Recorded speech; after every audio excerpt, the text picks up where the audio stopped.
My question, for all three of you, right, and Qian, maybe you can add to this question too, is are you seeing some of the capabilities today, as Alex has said, we're trying to find different lanes, right, to work within as a CDMO, what are we good at? Are you finding more of the investment is being made on the drug substance side, right, on the RNA specific capability side, or on the LNP drug product side? Are we seeing sort of an equal shaking out amongst capability advancements in the space? Or are they mostly focused on one? Yeah, I think overall, I see what Alex just said. We see a booming, the 5 years ago, when our company has been for a long time. Yeah, has been here for a long time. We have a commercial product. So all these things I have said, the complexity is there. Yeah. Because we have established CDMOs, for a while. It's easy for us. We tech transfer already, but we're going to commercial stage, and we have early clinical stage. So the question coming to us, we see lots of CDMOs just popping up, and they're available. They said they can supporting mRNA production, but they're different stages, right? So for us, it's like talking about phase 1, because that's a different criteria. If it's like talking about commercial stage, that's a different criteria on the quality, process, validation, regulatory support. The complexity is much, it's very different for the commercial stage. So for Alex's view, that we see booming, but then we do notice that people realize what can they support, right? When the CDMO set up, can they really support or want to support, are capable to support commercial stage? Or they actually just starting out, maybe with 20 people, they're starting to say, hey, I can do some preclinical. We will have GMP. We're in the process of building GMP. The second question, as you mentioned, is are they only support LDNA part, or they supporting drug substance? Everybody can do some drug substance, but can they do LNP? Because LNP is another it's another animal. Because we don't have lipid, right? Like our company have our own proprietary lipid. We have our process. We have a very strong development team. That's why we can tech transfer our technology, and we only tech transfer our technology to the CDMO. We don't use CDMOs. Their developed platform, whatever they claim. So it's very different for each company. If you don't have your own lipid, you need to find lipid, you need to develop process, or use CDMO's process, right? So every company, depends on the stage, they may find different CDMO fit for their purpose. But for Arcturus, we're like, hey, here's the one maybe fit more for phase 1-ish, because we don't use CDMO for the preclinical work. We can do everything in-house. If a commercial stage, they're like, wow, can they really do it?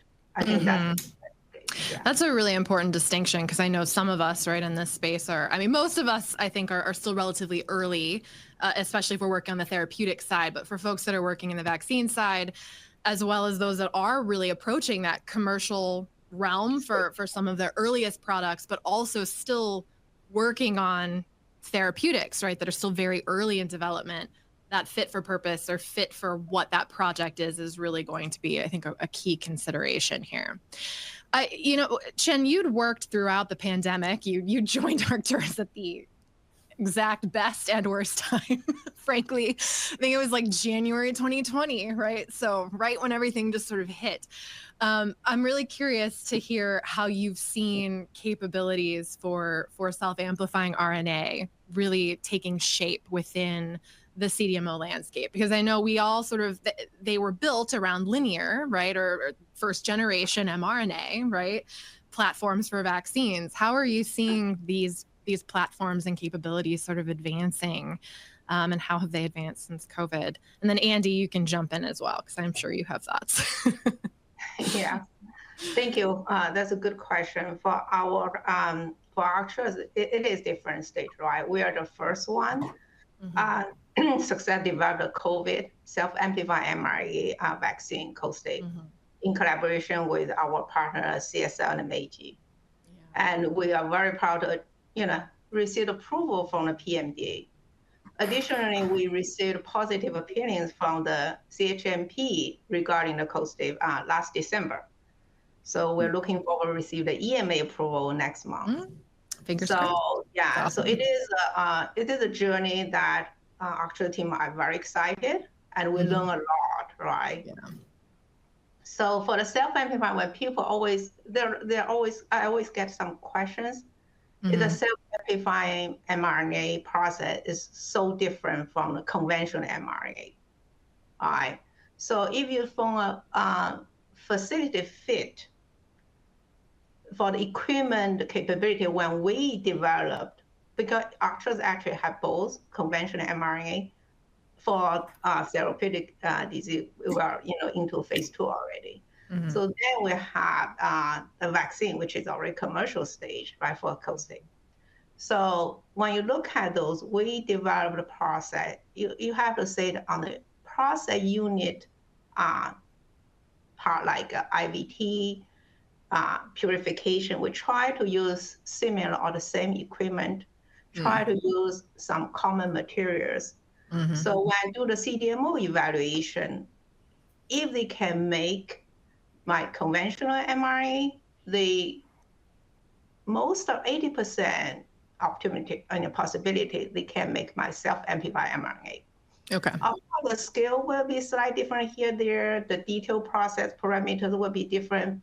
The lipid we develop may be different. So there are certain differences. When I select CDMO, it's more about the phase, like are we doing are we at phase 1, phase 2, phase 3? Those actually play more critical, decision factors compared to just say, hey, can they do self-amplified or can they do conventional might?